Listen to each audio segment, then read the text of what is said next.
Minhas amigas e meus amigos, nos últimos meses uma tristeza infinita vem apertando meu coração. O Brasil está vivendo um dos piores períodos de sua história. Com quase 130 mil mortos e mais de 4 milhões de pessoas contaminadas, despencamos em uma crise sanitária, social, econômica e ambiental nunca vista. Mais de 200 milhões de brasileiros e brasileiras acordam todos os dias, sem saber se seus parentes, amigos ou eles próprios estarão saudáveis e vivos à noite. A esmagadora maioria dos mortos pelo coronavírus é de pobres, pretos, pessoas vulneráveis que o Estado abandonou. Na maior e mais rica cidade do país, as mortes pelo Covid-19 são 60% mais altas entre pretos e pardos da periferia, segundo os dados das autoridades sanitárias. Cada um desses mortos que o governo federal trata com desdém tinha nome, sobrenome, endereço, tinha pai, mãe, irmão, filho, marido, esposa e amigos. Dói saber que dezenas de milhares de brasileiros e brasileiras não puderam se despedir de seus entes queridos. Eu sei o que é esta dor. Teria sido possível, sim, evitar tantas mortes. Estamos entregues a um governo que não dá valor à vida e banaliza a morte. Um governo insensível, irresponsável e incompetente, que desrespeitou as normas da Organização Mundial da Saúde e converteu o coronavírus em uma arma de destruição em massa. Os governos que emergiram do golpe congelaram recursos e sucatearam o Sistema Único de Saúde, o SUS, respeitado mundialmente como modelo para outras nações em desenvolvimento. E o colapso só não foi maior ainda graças aos heróis anônimos, as trabalhadoras e os trabalhadores do sistema de saúde. Os recursos que poderiam estar sendo usados para salvar vidas foram destinados a pagar juros ao sistema financeiro. O Conselho Monetário Nacional acaba de anunciar que vai sacar mais de 300 bilhões de reais dos lucros das reservas que nossos governos deixaram. Seria compreensível se essa fortuna fosse destinada a socorrer o trabalhador desempregado ou a manter o auxílio emergencial de R$600 enquanto durar a pandemia. Mas isso não passa pela cabeça dos economistas do governo. Eles já anunciaram que esse dinheiro vai ser usado para pagar os juros da dívida pública. Nas mãos dessa gente, a saúde pública é maltratada em todos os seus aspectos. A substituição da direção do Ministério da Saúde por militares sem experiência médica ou sanitária é apenas a ponta do iceberg. Em uma escalada autoritária, o governo transferiu centenas de militares da ativa e da reserva para a administração federal, inclusive em muitos postos-chave, fazendo lembrar os tempos sombrios da ditadura. O mais grave de tudo isso é que Bolsonaro aproveita o sofrimento coletivo para sorrateiramente cometer um crime de lesa-pátria. Um crime politicamente imprescritível. O maior crime que um governo pode cometer contra o seu país e seu povo. Abrir mão da soberania nacional. Não foi por acaso que escolhi para falar com você neste 7 de setembro, dia da independência do Brasil, quando celebramos o nascimento do nosso país como nação soberana. Soberania significa independência, autonomia, liberdade. O contrário disso é dependência, servidão e submissão. Ao longo de minha vida, sempre lutei pela liberdade.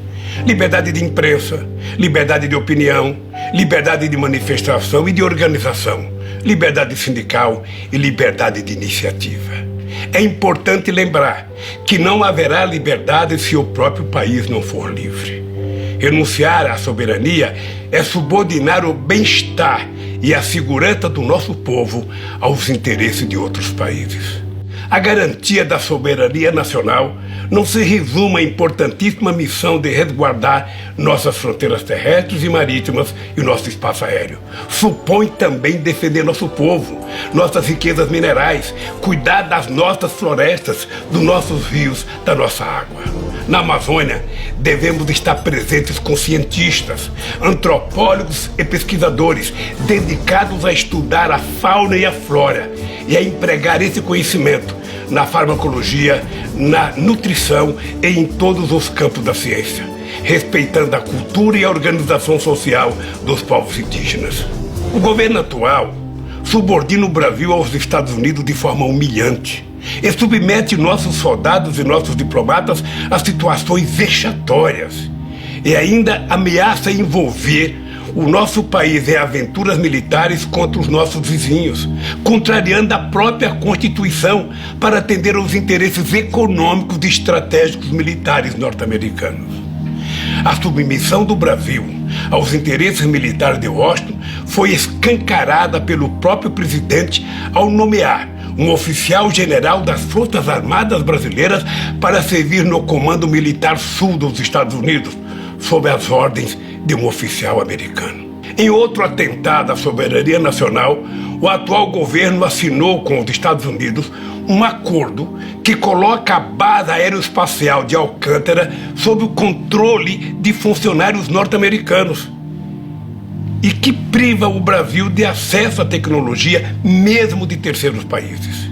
Quem quiser saber os verdadeiros objetivos do governo não precisa consultar manuais secretos da ABIN ou do Serviço de Inteligência do Exército. A resposta está todos os dias no Diário Oficial, em cada ato, em cada decisão, em cada iniciativa do presidente e de seus assessores, banqueiros e especuladores que ele chamou para dirigir nossa economia. Instituições centenárias, como o Banco do Brasil, a Caixa Econômica Federal e o BNDES, que se confundem com a história do desenvolvimento do país, estão sendo esquartejadas e fatiadas ou simplesmente vendidas a preço vil. Bancos públicos não foram criados para enriquecer famílias. Eles são instrumento do progresso, financiam a casa do pobre, a agricultura familiar, as obras de saneamento e a infraestrutura essencial ao desenvolvimento. Se olharmos para o setor energético, veremos uma política de terra arrasada igualmente predadora. Depois de colocar à venda por valores ridículos as reservas do pré-sal, o governo desmantela a Petrobras. Venderam a distribuidora e os gasodutos foram alienados. As refinarias estão sendo esquartejadas. Quando só restarem os cacos, chegarão as grandes multinacionais para arrematar o que tiver sobrado de uma empresa estratégica para a soberania do Brasil. Meia dúzia de multinacionais ameaçam a renda de centenas de bilhões de reais do petróleo e do pré-sal, recursos que constituiriam um fundo soberano para financiar uma revolução educacional e científica. A Embraer, um dos maiores trunfos do nosso desenvolvimento tecnológico, só escapou da sanha entreguista em função das dificuldades da empresa que iria adquiri-la. A Boeing, profundamente ligada ao complexo industrial militar dos Estados Unidos. O desmanche não termina aí. O furor privatista do governo pretende vender na Bacia das Almas a maior empresa de geração de energia da América Latina, a Eletrobras, uma gigante com 164 usinas, 2 delas termonucleares, responsável por quase 40% da energia consumida no Brasil.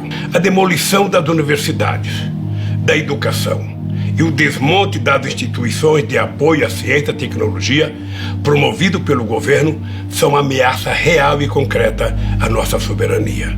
Um país que não produz conhecimento, que persegue seus professores e pesquisadores, que corta bolsas de pesquisa e nega ensino superior à maioria de sua população, está condenada à pobreza e à eterna submissão.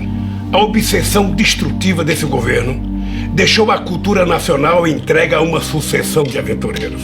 Artistas intelectuais clamam pela salvação da Casa de Rui Barbosa, da Funarte, da Ancine. A Cinemateca Brasileira, onde está depositado um século da memória do cinema nacional, corre o sério risco de ter o mesmo destino trágico do Museu Nacional. Minhas amigas e meus amigos, no isolamento da quarentena, tenho refletido muito sobre o Brasil e sobre mim mesmo, sobre meus erros e acertos e sobre o papel que ainda pode me caber na luta do nosso povo por melhores condições de vida. Decidi me concentrar ao lado de vocês na reconstrução do Brasil como nação independente, com instituições democráticas, sem privilégios oligárquicos e autoritários, um verdadeiro Estado democrático de direito, com fundamento na soberania popular. Uma nação votada para a igualdade e o pluralismo. Uma nação inserida numa nova ordem internacional, baseada no multilateralismo, na cooperação e na democracia, integrada na América do Sul e solidária com outras nações em desenvolvimento. O Brasil que quero reconstruir com vocês é uma nação comprometida com a libertação do nosso povo, dos trabalhadores e dos excluídos. Dentro de um mês, vou fazer 75 anos. Olhando para trás, só posso agradecer a Deus, que foi muito generoso comigo. Tenho que agradecer a minha mãe, Dona Lindu, por ter feito de um pau de arara sem diploma um trabalhador orgulhoso, que um dia viraria presidente da República, por ter feito de mim um homem sem rancor e sem ódio. Eu sou o menino que desmentiu a lógica, que saiu do porão social e chegou ao andar de cima sem pedir permissão a ninguém, só ao povo. Não entrei pela porta dos fundos, entrei pela rampa principal, e isso os poderosos jamais perdoaram. Reservaram para mim o papel de figurante, mas virei protagonista pelas mãos dos trabalhadores brasileiros. Assumi o governo disposto a mostrar que o povo cabia sim no orçamento. Mais do que isso, provei que o povo é um extraordinário patrimônio, uma enorme riqueza. Com o povo o Brasil progride, se enriquece, se fortalece, se torna um país soberano e justo. Um país em que a riqueza produzida por todos seja distribuída para todos, mas em primeiro lugar para os explorados, dos oprimidos e os excluídos. Todos os avanços que fizemos sofreram encarniçada oposição das forças conservadoras, aliadas aos interesses de outras potências. Eles nunca se conformaram em ver o Brasil como um país independente e solidário com seus vizinhos latino-americanos e caribenhos, com os países africanos, com as nações em desenvolvimento. É aí, nessas conquistas dos trabalhadores, nesse progresso dos pobres, no fim da subserviência, é aí que está a raiz do golpe de 2016. Aí está a raiz dos processos armados contra mim, da minha prisão ilegal e da proibição da minha candidatura em 2018. Processos que agora todo mundo sabe contaram com a criminosa colaboração secreta de organizações de inteligência norte-americanos. Ao tirar 40 milhões de brasileiros da miséria, nós fizemos uma revolução neste país, uma revolução pacífica, sem tiros nem prisões. Ao ver que esse processo de ascensão social dos pobres iria continuar, que a afirmação da nossa soberania não iria ter volta, os que se julgam donos do Brasil, aqui dentro e lá fora, resolveram dar um basta. Nasce aí o apoio dado pelas elites conservadoras a Bolsonaro. Aceitaram como natural sua fuga dos debates, derramaram rios de dinheiro nas indústrias das fake news, fecharam os olhos para seu passado aterrador, fingiram ignorar seu discurso em defesa da tortura e a apologia pública que ele fez do estupro. As eleições de 2018 jogaram o Brasil em um pesadelo que parece não ter fim. Com a ascensão de Bolsonaro, milicianos, atravessadores de negócios e matadores de aluguel saíram das páginas policiais e aparecem nas colunas políticas. Como no filme de terror, as oligarquias brasileiras pariram um monstrengo que agora não consegue controlar, mas que continuarão a sustentar enquanto seus interesses estiverem sendo atendidos. Um dado escandaloso ilustra essa conivência. Nos 4 primeiros meses da pandemia, 40 bilionários brasileiros aumentaram suas fortunas em 170 bilhões de reais. Enquanto isso, a massa salarial dos empregados caiu 15% em um ano, o maior tombo já registrado pelo IBGE. Para impedir que os trabalhadores possam se defender dessa pilhagem, o governo asfixia os sindicatos, enfraquece as centrais sindicais e ameaça fechar as portas da Justiça do Trabalho. Querem quebrar a coluna vertebral do movimento sindical, o que nem a ditadura conseguiu. Violentar a Constituição de 88. Repudiaram as práticas democráticas, implantaram um autoritarismo obscurantista que destruiu as conquistas sociais alcançadas em décadas de lutas. Abandonaram uma política externa altiva e ativa, em favor de uma submissão vergonhosa e humilhante. Este é o verdadeiro e ameaçador retrato do Brasil de hoje. Tamanha calamidade terá que ser enfrentada com um novo contrato social que defenda os direitos e a renda do povo trabalhador. Minhas amigas e meus amigos, minha longa vida, aí incluídos os quase 2 anos que passei em uma prisão injusta e ilegal, me ensinou muito. Mas tudo que fui, tudo que aprendi, cabe num grão de milho se essa experiência não for colocada a serviço dos trabalhadores. É inaceitável que 10% da população viva às custas da miséria de 90% do povo. Jamais haverá crescimento e paz social em nosso país, enquanto a riqueza produzida por todos for parar nas contas bancárias de meia dúzia de privilegiados. Jamais haverá crescimento e paz social se as políticas públicas das instituições não tratarem com equidade a todos os brasileiros. É inaceitável que os trabalhadores brasileiros continuem sofrendo os impactos perversos da desigualdade social. Não podemos admitir que nossa juventude negra tenha suas vidas marcadas por uma violência que beira genocídio.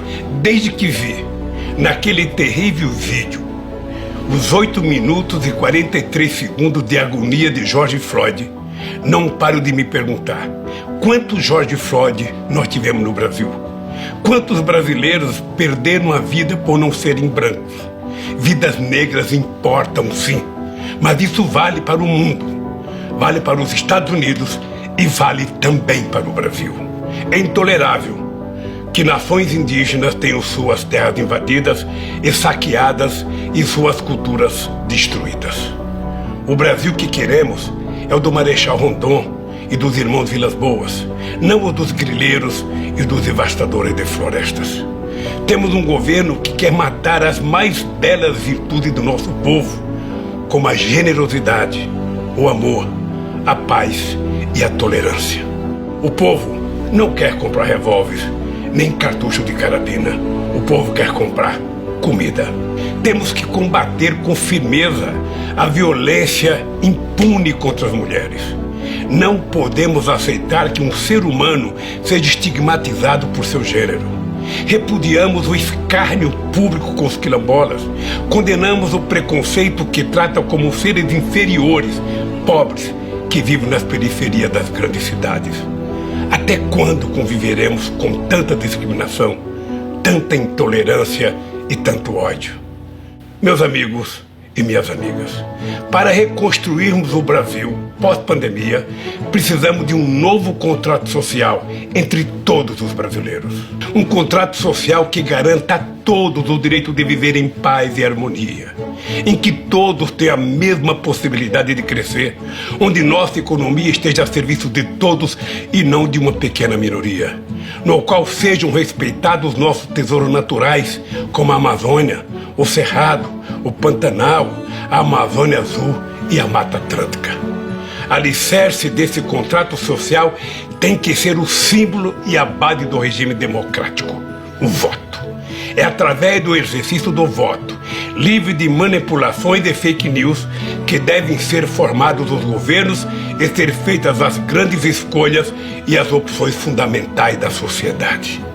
Através dessa reconstrução, lastreada no voto, teremos um Brasil democrático, soberano, respeitador dos direitos humanos e das diferenças de opinião, protetor do meio ambiente e das minorias e defensor de sua própria soberania.